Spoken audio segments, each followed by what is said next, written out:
Bugün sizlərlə çox dadlı bir qəlyanaltı olan ətli bilincik hazırlanmasını paylaşıram.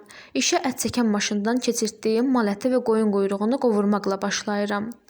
Ətin suyu çəkilib yağa düşdükdən sonra üzərinə ət çəkən maşının iri gözündən çəkib suyunu sıxdığım soğanı əlavə edib qovururam. Soğan və ət qovurulduqdan sonra üzərinə kiçik bir dəstə doğranmış kişniş, ədviyyatlardan duz və istiot əlavə edib qarışdırıram və tavanı kənara qoyuram. İndi isə keçək bilincikin yuxalarına. Yuxalar üçün lazım olan ərzaqları qarışdırıb duru xəmir alındırıram və hazırladığım xəmirdən bir çömçə tavaya əlavə edib tavanı gördüyünüz formada tərpədərək hər tərəfindən yayıb hər iki üzünü bişirəcəm. Ümumilikdə bilincikdə istifadə etdiyim ərzaqların ətraflı miqdarını videonun açıqlama bölməsində qeyd edəcəm. Lavaşlar hazır olduqdan sonra içliyin əlavə edib bükürəm və öncədən qızdırdığım yağda hər iki üzünü qızardıram. Hazırlayıb yeyəcək hər bir kəsə indidən nuş olsun.